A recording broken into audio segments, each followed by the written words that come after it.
now I'm hearing would be the truth, the whole truth, and nothing but the truth, so help you God? I do. Please state and spell your full name for the Mark, record. M-A-R-K-A, Brady, B-R-A-D-Y. I'm chairperson of the Narragansett Planning Board. I want to compliment you guys. This is not an easy slog through, even for people who understand what's going on. We tried in our discussions, and it really wasn't a hearing, it was a great discussion, to try to ask questions that we thought people at home would be asking. So if you haven't watched and you want to, please. We really tried to get it down on a level where average people sitting at home asking the same questions you guys are. And I appreciate, Donna, your confusion, because as clear as they were, it's as clear as poop. A couple of things, and I'm trying to answer your question. I'm writing around the circles. We did not focus in on the regional plant. That wasn't the scope of work here. We did ask some questions, and you asked similar questions. Right now, we are at capacity on the regional plant, on our share. We lease from URI additional capacity. All right. One of the questions I think Councilor Durkin, I think you asked, or somebody asked, was, and Jim asked it, was the financial relationship. We pay for our lease, our additional capacity, and we charge URI for the Bay campus. They are not awash. We pay considerably more in our fee than we are receiving in our usage fees. And that's just a capacity, it's just a function of the economics. We charge by user in gallons, and there's meters there, and that fee does not equal the fee that we pay for our capacity. Does that help? One of the questions that came up, I think. One of the things I really want to make clear is we really, another thing is we looked at and we asked about holding off anything we did as far as construction to try to time with any construction the regional plant would do to see if we could get savings. They're in the same neighborhood, and what came back was really no. There may be some stuff that they can do, but overall it's apples and oranges, and we really need to be looking at what we're doing. Our recommendation to look at it from a financial point of view was to utilize staff, finance committee, and any experts in the field, but it was not to hold up this process. And I think that's the key thing here, is if this doesn't go in on time and get approved, it's all dead in the water. All right, they got to get it in.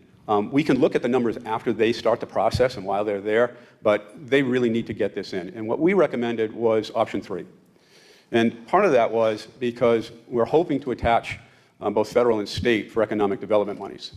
But our recommendation was to look at that functionality of Galilee and do a cost-benefit analysis and see if it really benefits us. Do we get new jobs out of that, or even keep the industry we have? Because those of us that grew up down here go down there and look, and the fleet's nothing what it used to be when we were kids. But can we hold on to those jobs here?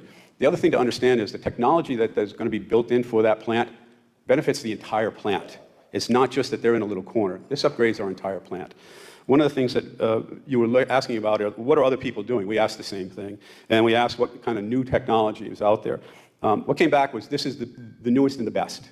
It is proven, it's a benchmark. To start getting into cutting edge technology gets costly, and it also gets dangerous.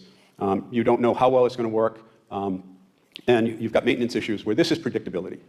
We know it works. It's the newest out there. It's an accepted benchmark within the industry. I think some of us have been in a situation where we've had to make decisions today about things and said, thank God I'm not going to be here in this chair 30 years from now to deal with this. John's in that chair. This really isn't any longer a situation where we get this encyclopedia of study and we stick it on the shelf and say, that looks good. We've got to deal with this. And there are two things, and I think that's what's confusing also, is we have this treatment factor and we have this capacity.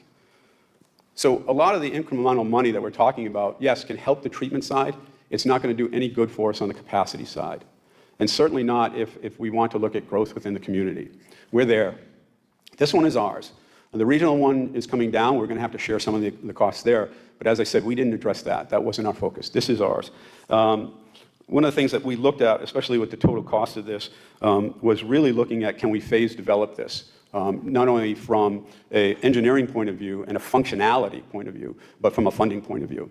And that was one of the things that we asked for a timeline, is what can we do when, and how do we do it? You don't want to take something offline because you could get the money for it, and it stops the whole plant.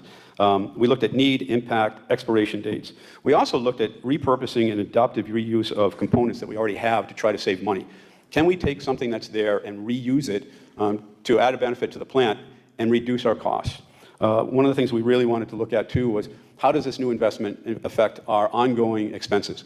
Do we hold still? Can we reduce them because we have new technologies and reduce some of our operating expenses?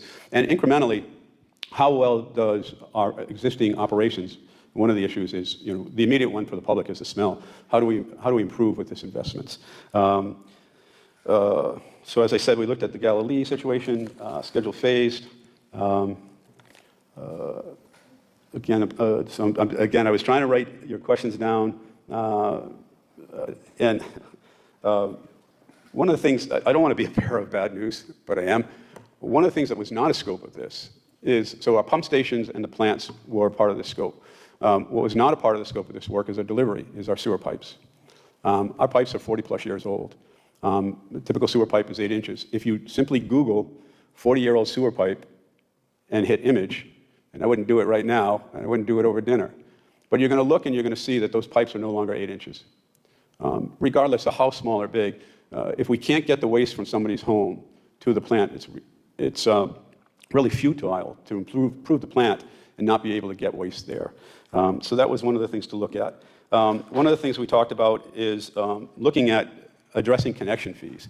And I am not one to increase taxes or people's fees. I got to pay them. But one of the things to look at is our connection fee. And maybe look at the model of some of the utilities, especially the gas company, and what they charge for somebody to connect to the gas line. And then look at how do we amortize that for the user over a 10 or 20-year period so they're not facing that bill up front. Can we carry that? I don't pretend to know the legalities of that. It just was a discussion that came up. The other thing, and correct me guys if I'm wrong, but June and July is not our only peak. December and January is a peak, and it's mostly infiltration. Infiltration is what engineers use, so you pay us to translate. But all it is water from the outside of the system getting into the system. And it usually comes with storms, raising water tables, worn down connections that are loose now, cracked pipes, and those types of things. So we have another spike, and it takes us there too. So the sad news, and I wish I could tell you that we can putty here and tape here, but whatever money we put into this just to kind of carry us, we're not going to get a return on that investment. And really, we're looking at replacing this. How we do it, really, these guys have done a great job of looking at all the options. We've really pushed to look at can we phase it? Can we phase it not only in development, but also the financing it? And the other part, and again, I want to reiterate, one, they got to get this in so we have any chance of funding. I don't think the town wants to pay this bill. And two, the looking at Galilee was to look at the economic development part of this as a funding mechanism and helping in other funding sources to get us to where we need to be financially. But it does benefit the entire community as a whole because it will upgrade the entire plant.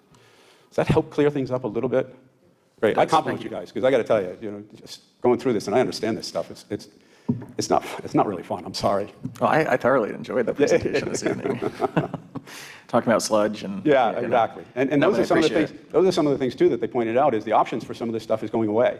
Or if it's there, it's going to be a transportation cost that's going to make it economically infeasible, that we're going to have to look for an alternative. And I'd rather look for an alternative that is part of a greater solution than just starting going ad hoc, we pay this to go here, and that to go there. Anybody have any questions? Or? Just in general, thank you. No, thank you guys. For providing us with the summary. And again, just to reiterate that we have made sure that they have been on file, or they have been filed, excuse me.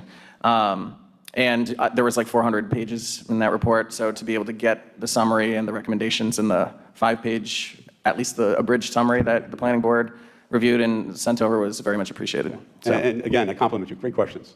Thank you. Thank you.